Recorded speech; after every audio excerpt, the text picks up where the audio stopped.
Jeffrey rationalizes his addiction. Video games are good for you because they improve your coordination and your memories and your reflexes, and also this is productive because I'm training to be an esports athlete. And it's not a waste of time because I only play for 1 hour a day, I promise. But he doesn't realize that he's spending more than 30 hours a week playing his video games. Jeffrey's using the virtual world to escape from reality. Video games have been a part of my life since I was around 8 years old playing RuneScape on our old family computer. I was always consumed by RuneScape. Why? I was only allowed to play for 1 hour a day, but around the clock my mind would be thinking about RuneScape. And I realized why this was the case recently, and it's really, really sad. Adonis levels up in real life instead of the virtual world. Whilst other men conquer challenges and explore in video games, Adonis goes on real life adventures. He sees and experiences things that only few men have. He collects artifacts and gold and swords. Adonis looks around at the men, no, the boys of today, consumed by the pixels on their screens, and he wonders why they don't just play the game of life instead. I've never done this before on my channel, but I want to give you a trigger warning. If you don't want to hear details of child abuse, then don't watch this video.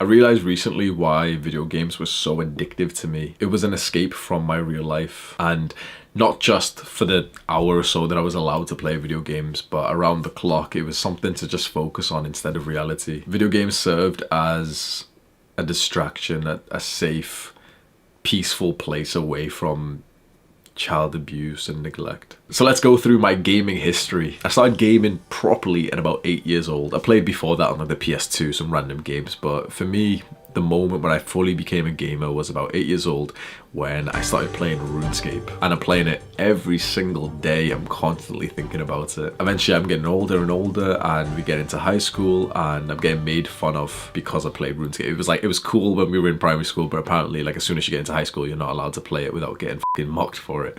And that was quite sad because pretty much all of my achievements were on RuneScape. Instead of being so social in real life, I've made a lot of friends on RuneScape. Instead of like leveling up in some kind of skill or sport in real life, like, you know, often other kids play like football or anything, I was leveling up in RuneScape. Eventually I quit. You never really, the saying is that you never really quit RuneScape, you just go AFK. And so I went AFK for like a while, and then this was the first time I had ever like quit before. I think it was quite related to this peer pressure of like, you know, it's not cool to play RuneScape and everything, because immediately after I stopped playing RuneScape, I started playing Farmville. Like a dead ass, I got into Farmville like full time for like a fucking month. I was literally just like playing it. That was like the game that I was obsessed about. And I think that's because it had like a social aspect that a bunch of people from my class also played it. And in high school I got a PS3 as well, and I was playing some like normie games like Call of Duty and all that. And to be honest, I was never really like, I played them, and you know, I've played them like a fair amount, like Call of Duty, Black Ops, Zombies and everything. But the games that I at least had and played on the PS3 didn't have the expansive virtual world where I could escape from reality. And so eventually I moved on to Minecraft, and this was like one of the main games in my life too, alongside RuneScape. I played on the Hunger Games servers. So the Hunger Games movie had just come out. People had made like servers where in imitate Hunger Games, you'd all start off, you've got no items, and you have to go like fight everyone and kill everyone. It's so exhilarating. And this is where I really started to come out of my shell, because on this Hunger Games server you'd make friends and you'd team up with people and you get them on Skype. And so I really started to feel like important here, because I started to play the server, I started to make friends, and eventually we play as a group.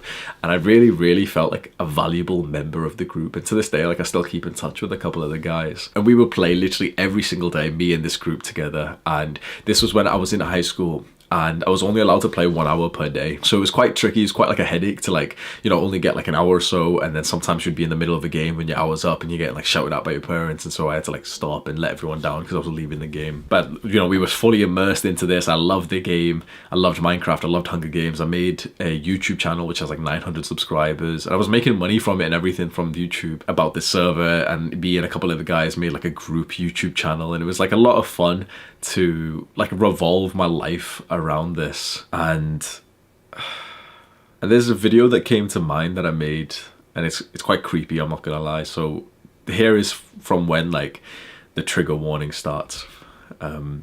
I'll play the video, and so I'm just doing something random on Minecraft. The video is literally 50 seconds long, but I'll just show you like I'll show you the last 5 seconds or the 10 seconds of it, and yeah, we'll watch it now. Yeah, so I mean it's pretty cool.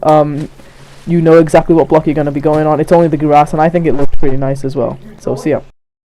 So right at the end of the clip, I'm surprised that I uploaded this. I had like an obsession with wanting to like, record and like upload as fast as possible. So I don't know if like I didn't even consider that it's probably not appropriate to post something like this. But right at the end of the clip, you hear me getting shouted at, getting like fully like verbal abuse, like threatened.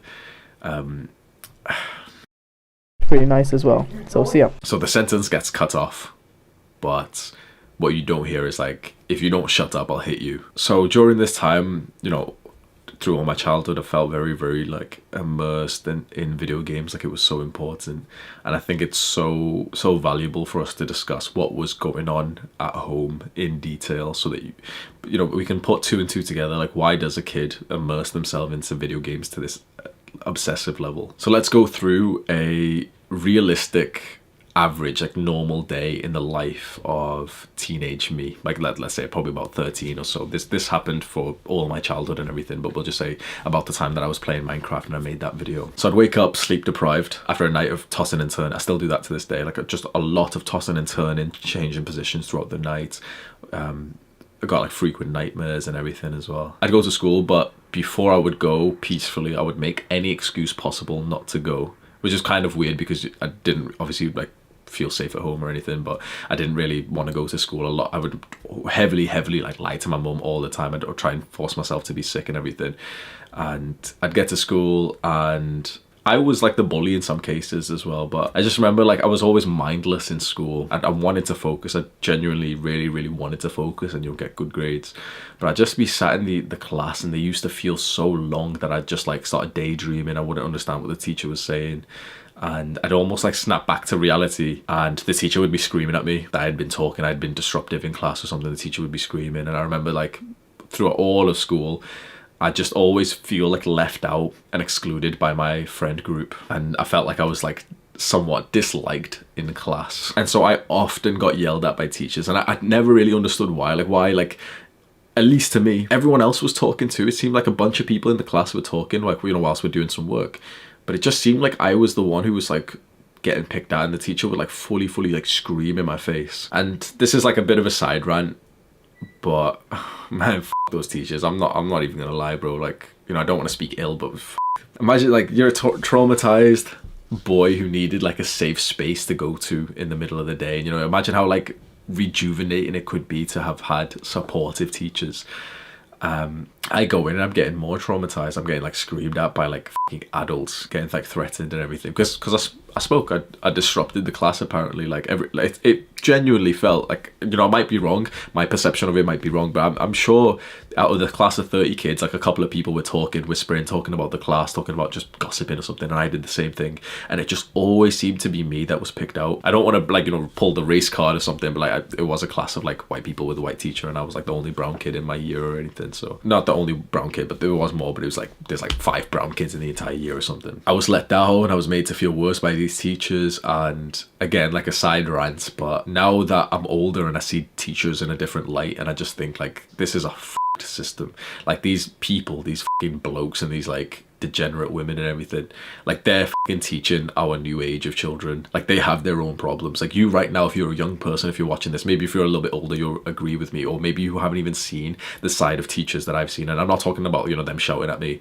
When you're a little bit older and you hop on fucking Tinder and you start like going on a date with these teachers, you sleep with a couple of them, or you see them in this type of light, trust me when I say that they're not as fucking like nice angel. The amount of them that have got like heavy alcoholism, the amount of them that have got like fully up trauma, mental health and everything, the way that they treat their own kids and everything. When I've seen this other side to their life, and it's like I can't believe that these are the type of people who are like teachers. This is a huge side note to what we're talking about, but 100% one of the sort of goals that I'm working towards is that I'm going to set up a lifestyle where I homeschool my kids. Of course, we'll bring in like high quality tutors and everything, but it'll be in like a nice safe place where they're not getting fucking screamed at. And so that's what it feels like these teachers, they've got their own trauma, they're like pushing it, they're displacing their fucking trauma onto the kids like onto me. A couple of the teachers were fucking brutal. Like they knew. I'm not even gonna lie. Like a couple of them fucking knew what was going on at home. And the way that they would threaten me, it would put me into shock. It would literally terrify me. The way like I would speak in class, you know, I'd misbehaved, I got into a little fight with someone, and teachers who knew what was going on would say it with almost this like cheeky thing of like, I'll call your father and I'll bring him into class. Like, you know, we'll have a meeting in school.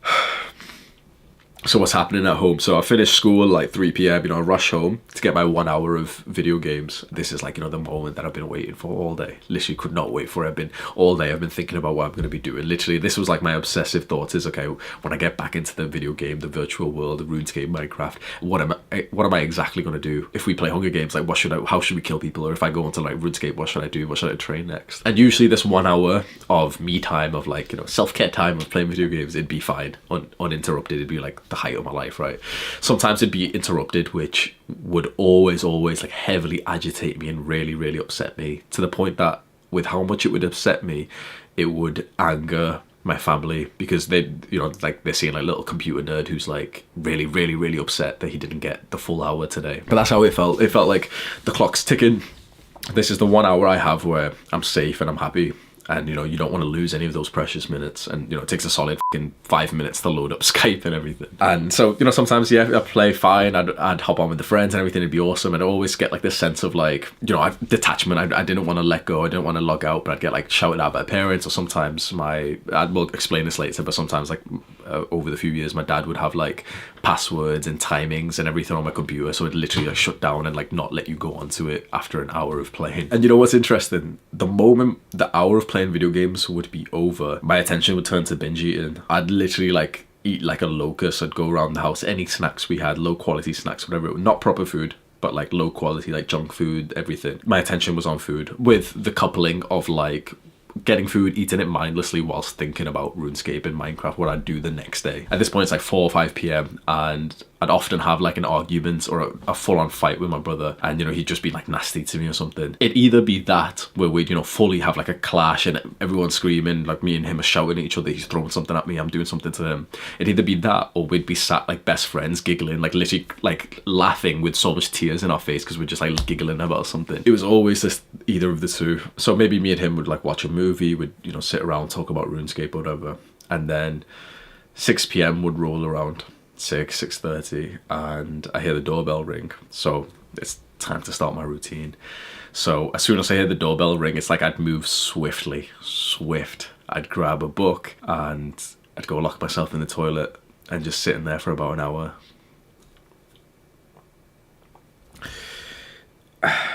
So I'd hear my dad enter the house, you know, say hi to everyone. I'd hear him like come upstairs and check my room. Oh, I'm not in the room, I'm in the toilet where it's safe. So it's like he wouldn't say anything or anything. And I'd stay in there for long enough that I knew that he'd be like settled watching TV. As soon as I knew it was safe, I'd come out and very quietly, like almost like, it always used to feel like almost like detective type of shit, where you're like trying not to step on the creak, you know, of like the wooden floors, like there's certain ones that creak, and it almost felt like a weird game of like a high risk, high reward game, where if you didn't step on the creak, you got to like not get beaten that day. And so I'd come to my room, and sometimes it'd be fine. Like sometimes I'd stay in my room all night and like, you know, get to go to sleep and everything, no problem, the last few hours of the day. And other times I'd hear like my dad's footsteps come up and I'd get fucking scary. So when he'd come and speak to me, like it felt like an interrogation. Like I had to prove that I was innocent about just whatever he could think about. So it'd be random stuff of like, did I drink enough water today?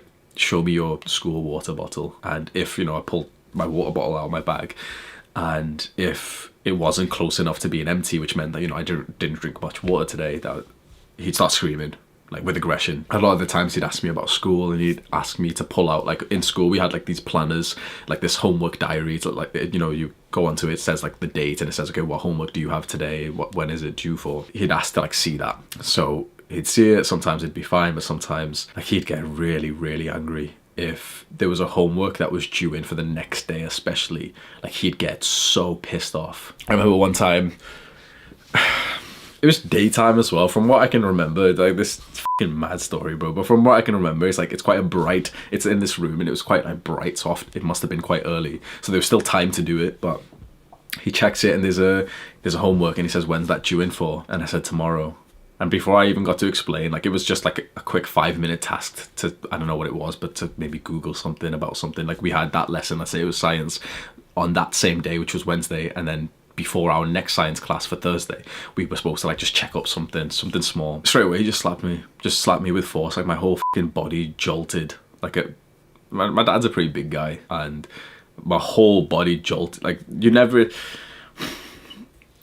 really ready for a hit by your caregiver. That type of stuff always felt very, very unfair. And so straight after that, he did, angrily like tell me to do the work or anything. And sometimes at this point there'd be like a huge family argument. Usually not like because if he's hurt me or something, but like it'd be something separate. It'd be like he's arguing with my mum, or he's arguing with my brother, or anything like that. Everyone's just arguing, everyone's screaming. And when there'd be a family argument, in a weird way, it used to feel pleasurable and good for me, because I'd almost be like a third party's perspective, just kind of watching, knowing that I was fairly safe that day. Because if there's a whole family argument, I'm the one who's staying quiet. Like, I'm not going to get hit, I'm not going to get shouted at by anyone, because generally in a family argument, almost everyone would be like crediting me and saying like, oh, Hamza, it's like, you should be more like Hamza because he just sits and he listens and he doesn't shout, he doesn't swear or anything. So that always felt quite like safe. But yeah, throughout the day, I keep stuffing myself with like as many snacks as possible, and obviously we know what it is now. I didn't really understand why. I thought it's just normal for like young people to just eat that much, but it was fully binge eating. And obviously we as adults, we know it was just eating for comfort. It was like eating as eating and getting full almost makes you feel safe in a way, and that's what I was trying to like get. The issue with that was that we'd get to dinner time and then I'd be too full. This is still like an average day, by the way. I hope you know, I can promise you that I'm not exaggerating this type of shit, but we get to dinner time and it's, like Asian family cooking, and it's quite filling, bro, but I'd already be full from all of the snacks that I ate. And so that would cause like a big scene where then my dad's angry at me because I'm not able to eat like much of the food. I didn't like a lot of the food back then, and I did have this sense of like racism where I didn't like my culture. I didn't like my heritage. I wouldn't have considered myself a Muslim properly at this point. I think I would like disabandoned my faith. But I hated all things like related to brown people. One, in the sense of, what was happening at home, but two, because of probably like propaganda of like seeing like brown people equals terrorist on the media, and, out of like racist friends and everything. So I really, really was just not interested in like eating Asian home cooked. Obviously I love that shit now, but like at the time I didn't, and I was already full with like just junk food and everything. And so we'd all eat together, but my dad would be like aggressively telling me like, no, finish it all. Sometimes my mum would be saying it to him as well, like, no, he's not eating it, tell him to eat it and everything. So it'd be a solid 30 minutes. My sister and my brother already done eating. My mum's done eating, but she's just kind of like chilling around the kitchen, and my dad's just like sat there just eyeing me up, just like getting aggressive. 30 minutes of me trying to force feed myself. And I just remember like it was such like a high level of food in like a bowl of, full like plate of rice and everything, and I'd felt so full and everything that I'd like barely take like obviously my hand would have been shaking all this shit, but I'm like barely taking like half a spoonful, trying to like gulp it down. It just be chewing it like so long. How can you eat when you're fucking crying and when you're in fear? And do you know what I mean? It was almost always the same thing when my dad would say like, he's gonna go watch TV or he's gonna go to the toilet, I better finish it by the time he's back. So I fully try, and I'm tearing up at this point. I'm getting ready for another fucking beating or some bullshit. Sometimes my mum would like help me grab a few spoonfuls, put it onto her plate. She'd eat it quickly, or like she'd grab like a tissue and like hide some of it in there. But a lot of the times like I just didn't end up eating all of it. So my dad would come down, get like really angry. Like I could just visualize like sore red cheeks. Like I can literally just see like little Hamza with like cheeks that fucking sting because of like how hard he'd fucking slap me, and my whole body would fucking jolt. So usually at this point my mum would sort of diffuse it, and she'd say like, John, like it's okay, that's enough now. And if I was crying, which usually I would be, then that's like the next thing my dad would focus on. So, at first it'd be like the homework, then it'd be the food, and then at this point he hated seeing me cry. And so usually it was this idea of like, if I was crying, he'd give me something to cry about. So he'd go more onto it, he'd like hit me more, tell me to stop crying and everything. Eventually I'd get like the freedom to like, okay, he's gonna go watch TV or whatever. So I go upstairs to the toilet. This was like routine. I'd do the exact same thing where I'd go into the toilet, I'd be crying my eyes out, and it felt really comforting to just like stare at myself in the mirror whilst crying. And I'd be like, like fully like hating my life and everything, and then that's when I would start like hitting myself. I would start like punching myself in the stomach, punching myself in like in the jaw and everything. Like it felt. I'd run the tap as well. That was always quite comforting. It's just I just have the tap water on and I just kind of like keep my fingers there. Like it was always like a sense of comfort just doing that and just like staring at, like just mouth breathing, like just like staring at myself in the mirror, just watching myself cry and just hating my life. And I'd stay in there for a while as well. And then sometimes like people would get pissed off at me because I was in the toilet for too long. So I go to my room. It's almost night time. I'd usually be like whimpering a little bit, like, do you know how like a child or like a teenager cry? No, probably not even I'm not gonna lie. I feel like I had the mental sort of like capacity as a child because I didn't really get to develop in a sense. I don't know, but I would cry like a child, like you know, like that type of like the. And I don't think my dad liked that noise. I'm not gonna lie, because that was I couldn't really like cry silently because I would have this like choking sense of crying. So if I was still crying at this point, which it was quite hard to stop, but if I was, it was like that was another thing then that would like piss my dad off. He'd get more angry. He'd like hear me, and at first, you know, he'd shout or everything, but when he'd shout from the other room to stop crying, that usually would make me cry more because I've now anticipated getting hit. So sometimes he'd come into the room and get like more aggressive because he could hear me crying. It'd be about 10 p.m. it's bedtime, and I'd like go to bed, but I usually couldn't sleep for quite a long time. And I'd always, like literally for so many years of my life, up until I was like late teenage years, I'd go to bed just thinking about what I'd do next in the video game. Like that was always like the way that I'd go to sleep, is like I would fully displace myself into that virtual world and think of like how important it was to know like what the plan was that I was going to do on RuneScape or Minecraft. Like I was going to, okay, so what I'll do next on RuneScape is that I'll wake up and then I'll do this quest, but to do that quest I need this skill, I need this item, so I'll go get that item. But I wonder, okay, I think you get that item from doing this. It's a very like interesting mechanism when you really think about it, like when your reality is so that like the little kid's like literally just like displacing himself. Instead of thinking about real life, you end up thinking, okay, what am I going to do next in this thing that is like virtual, it's not real life. And so that seemed to like soothe me to sleep. I remember that I never really had much of a problem falling asleep, because as long as I did this practice of like thinking what I'd do next on the video game, that was like, it's like my legendary, like still to this day sometimes I remember it when I'm going to sleep. I'm like, oh yeah, like what I'm going to do next on RuneScape. I have not played RuneScape in so long, but I literally like plan it out and everything. I literally fall asleep so quickly. But I would fall asleep fairly quickly, but it was really interesting that after I'd fall asleep, I would wake up and I'd toss and turn and switch positions so often in the night. And it just felt like normal, you know, that just felt like normal life to like, you know, just toss and turn and everything. Tracking my sleep as an adult now and like really understanding sleep and trauma, I realise like the way that I'd explain it in video game terms, which works with the title of this video, is that, do you know, like if you try and sleep in a video game and it says that you can't sleep because there's enemies nearby because it's not safe, that's kind of what sleeping has always been like for me. No matter where I am, no matter who I'm next to, whether I was in a different city, whether I was like sleeping next to a girlfriend or anything, or by myself or anything, I've always had like this weird thing of like I can fall asleep, but the moment an hour later, 2 hours later, I wake up.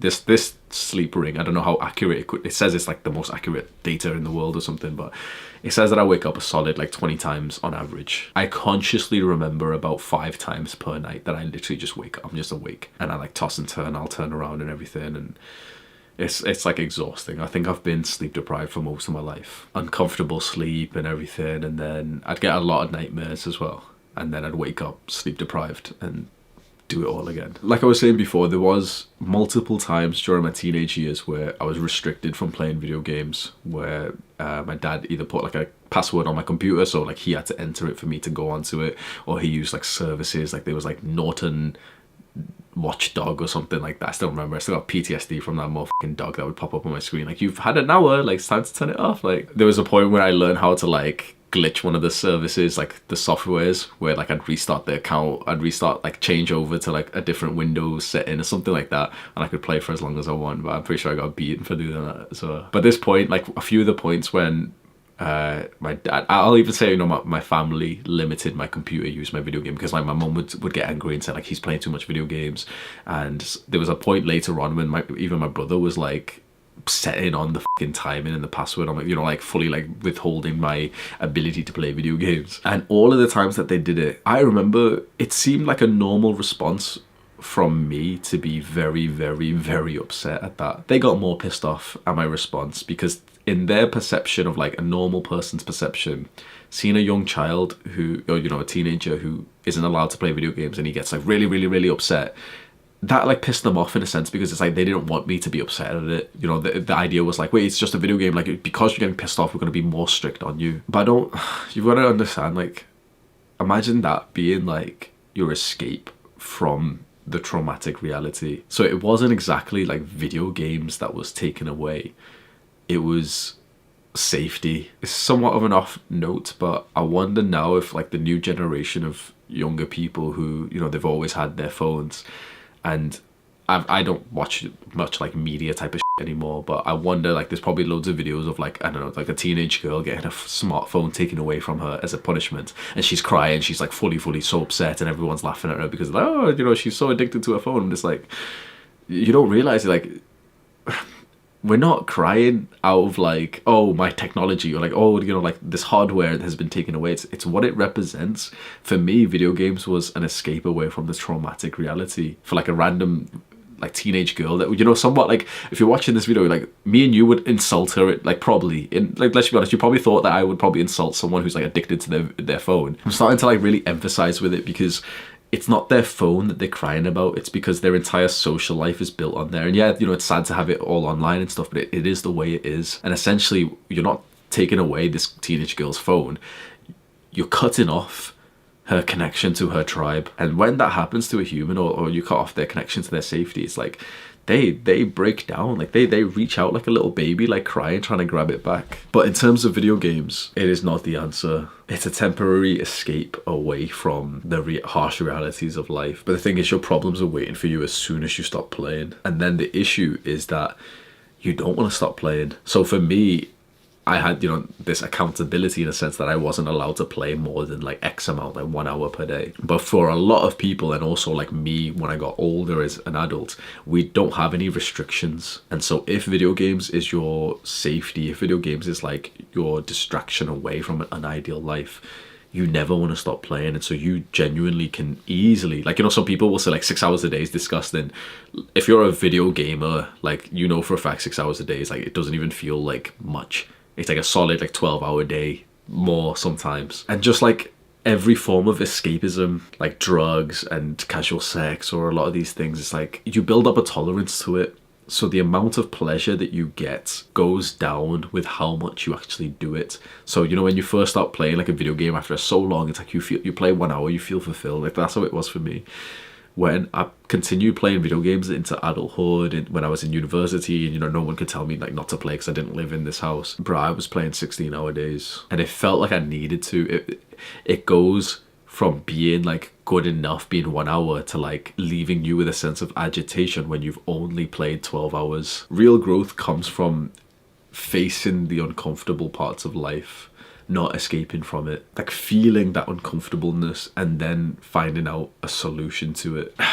But then the thing is, like, I don't have all the answers, because how can I say this? How can I say, you know, find out the solutions? Like, shut up, Hamza, like, to someone who can't solve that problem. To a little 12-year-old, little Hamza. Like, it's easy for me at this point in my life to say, like, you know, like, step away from video games and solve the problems yourself, because, you know, I've kind of done it now, but it's like, I have a lot more control over my life now than I did then. Imagine a 12-year-old kid with abusive parents, and, you know, his escape from that is social media or TikTok or even porn or video games. And I thought for so long, like, my advice to this guy is like, yeah, it's just meditate and do gratitude journaling, like. And of course, meditation, gratitude journaling, but they're life-changing practices, 100%. They're awesome practices, but this kid might need that escape. Do you know, since I got into self-improvement, especially dopamine detoxing, dopamine detoxing is kind of like a lifestyle where you really try to minimize how much like dopamine, it's not scientific, but we say dopamine, it's just kind of like pleasurable activities like YouTube and TikTok and porn and drugs and junk food and whatever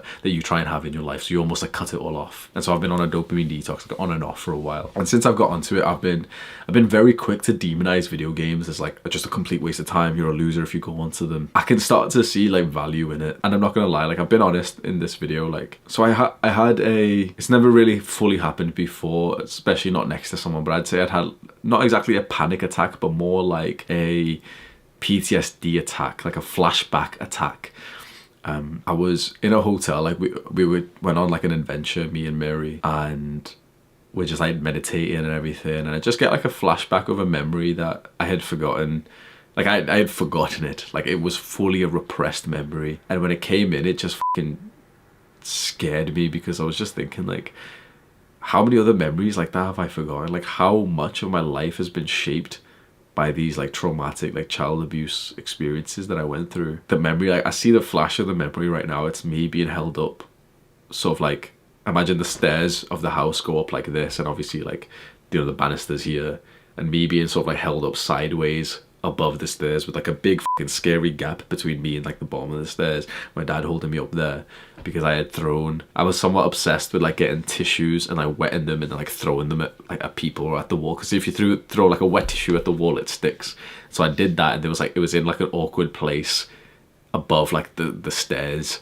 And so to get it, my dad had to like he didn't have to, but like he helped, you know, it's my responsibility because I'm a child who did it. So I remember being terrified. I didn't trust my dad, so I fully thought like he'd drop me. I was a couple years old, 5, 6, 7 years old, but I would have been like a solid 2 meters, maybe probably more, away from like the ground, and he's like holding me up from the side. Like imagine I'm like Superman position, he's like holding me above the stairs, and I'm like trying to pick the things. I was fully I was like shaking, bursting into tears. I was screaming like, don't do it, don't do it. Like, so I remember that memory, and I had fully forgotten that. This terrifies me, and it really makes me feel something right now where it's just so like there's so much fear involved with this concept of like repressing memories, because you don't even know what you'd been through. So I had flashbacks of this, and I had a lot of flashbacks at once. You know, I started almost like indulging in them, and I'm in the bed with Mary, and like we're in the hotel. It puts me into a disassociative state that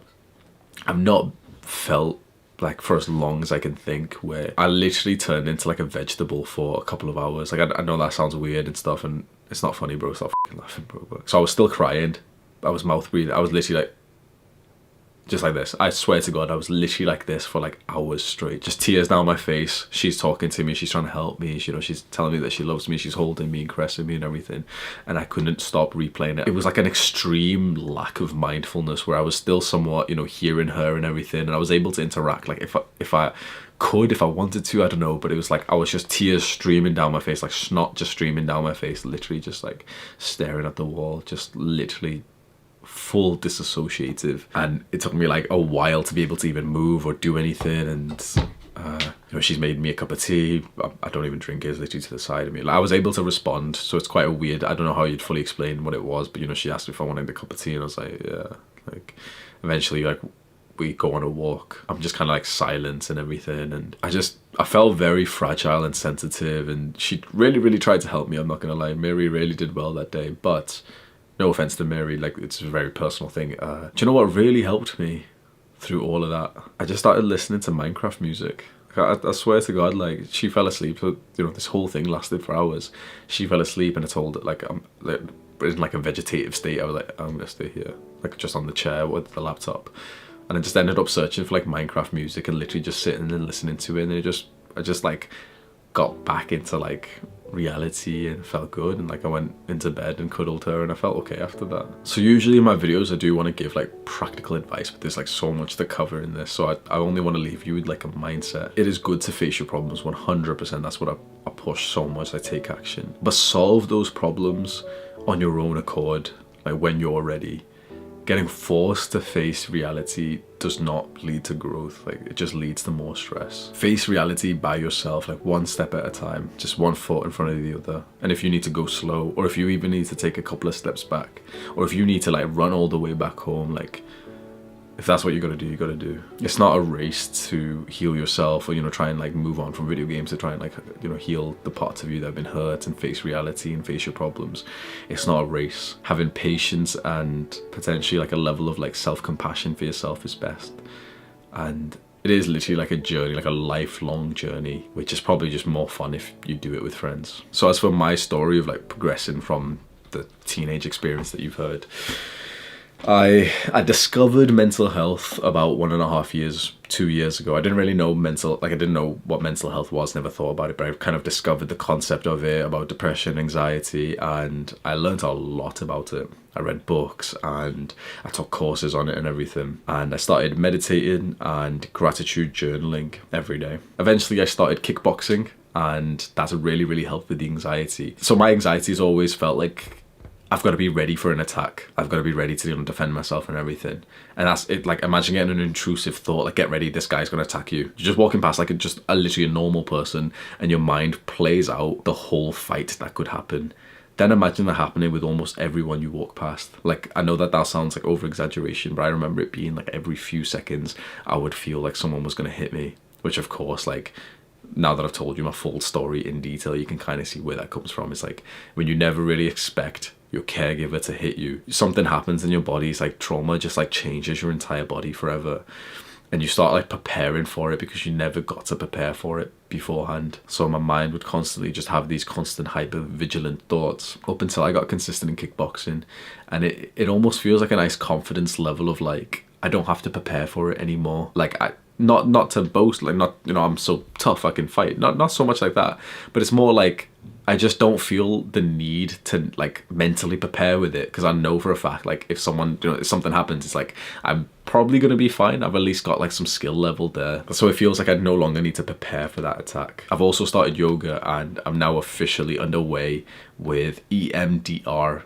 therapy, and that's for like childhood trauma. It's like a very interesting style of therapy that uses, I don't know how it fully works, but it uses like hand movements and certain stuff to like make it feel like the sort of childhood trauma and memories are less impactful today. You kind of like understand, like, yeah, that stuff happened so long ago, so your body doesn't need to always be in this like constant fight or flight. What's interesting is that sometime last year, after months of meditation and journaling, I would often take like mental health tests, like assessments, and I started scoring 0 on both depression and anxiety. So I thought I kind of like maxed out mental health. I thought, yep, like I'm done. For a while, I literally thought that, without actually realizing that so much of my life, my perception, my thoughts, my feelings is so heavily influenced, if not made up entirely, from the childhood trauma. Trauma runs deep. I personally think it shapes everything about you if you've experienced like a somewhat brutal sense of like childhood trauma. But I'm growing. My relationship with my father is the best that it's ever been, and we recorded a podcast episode talking about some things that I'll link in the description. And although it hurts having these like psychological scars and memories, I don't feel resentful like at all, because this is generational trauma. Like, for so long I hated my father, I hated my brother, I hated like everyone who's involved in this, but I realize now it's like they're somewhat of the victims too. My father genuinely just thought that this was like the way you're supposed to raise children, because this was how he was raised. So this goes deep. Like, this doesn't just go deep onto like an individual level. This goes deep, potentially like your entire bloodline. One of the goals, like probably the biggest goal, like core purpose that I have, is that I'm gonna stop that line. My child will live with like a high level of emotional well-being, and they won't have to experience something like this. I'm trying to do the work to achieve that goal, and I think I'm making some pretty good progress. I appreciate you watching this. I will link right now, like a card will pop up. If you're a young guy and you're feeling a little bit directionless in life like I was, I made like a complete guide to life for teenagers, so you can click on that right now. Do the hard work, especially when you don't feel like it. Mwah.